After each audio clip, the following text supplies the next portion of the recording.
skal du høre historien om musen Minsi. Hun bor sammen med sin far Sigurd og sin mor Clara ude i skoven i en hyggelig lille hule inde i et gammelt egetræ. I skoven er der også andre søde dyrebørn, som er Minsis gode venner.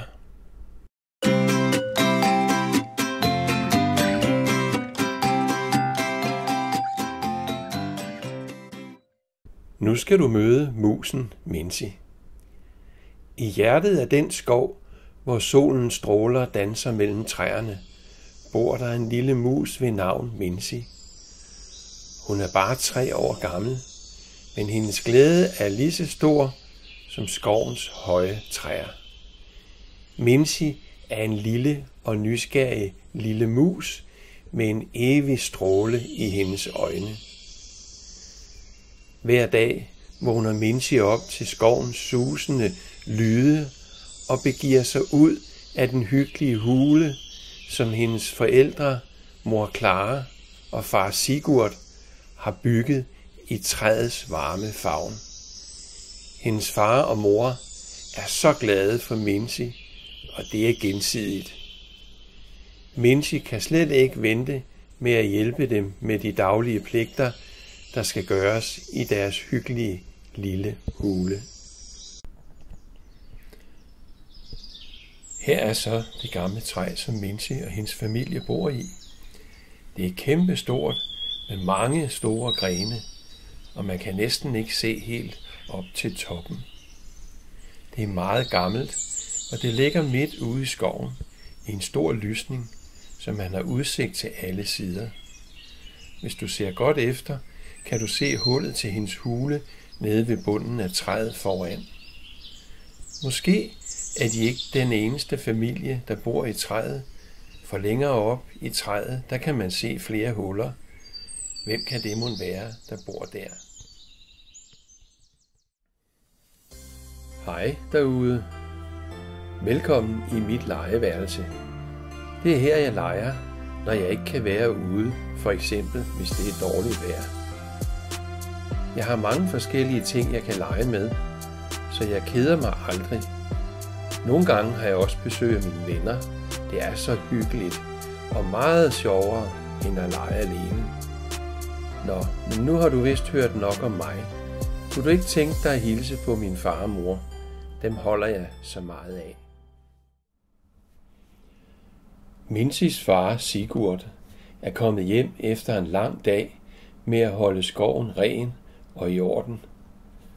Med trætte poter og et tilfreds smil har han fundet vej til sin behagelige lænestol. Hans arbejde med at holde skoven ren og pæn betød meget for alle skovens beboere, og han satte sig nu ned for at slappe af og tænke over dagens indsats. Hans øjne, trætte fra solens stråler og arbejde i det grønne, udstrålede tilfredshed og stolthed over et bidrag til et harmonisk miljø i skovens dyreliv. Minsis mor Clara er travlt optaget i køkkenet, hvor hun laver en lækker aftensmad. Hun laver en grød af de frø og kerner, som hun samlede i skoven i går, og der breder sig en dejlig duft fra gryden. Minsis mor smiler, mens hun rører i gryden, og hendes øjne glimter af kærlighed, for hun ved, at grøden bliver til et dejligt måltid for hele familien. Minsi sidder uden for det gamle egetræ og venter på, at aftensmaden skal blive færdig. Men vi kan nok lige nå en tur over på legepladsen og se nogle af de ting, man kan prøve der. Legepladsen er et sted, som bliver besøgt tit, fordi der kommer jo også Minsis venner, så det er et godt sted at mødes. Nå, men nu må jeg hellere komme hjem og spise. Maden er sikkert færdig. Minsi og far har allerede sat sig ved bordet og venter spændt på, at mor skal komme med den dejlige grød. Det dufter så dejligt henne fra køkkenet. De venter lidt med at spise, til mor også kan sætte sig ned og nyde den dejlige aftensmad. Det er allerede blevet mørkt udenfor, så det er snart tid til at sige tak for en dejlig dag og putte sig under dynen og få en god nats søvn.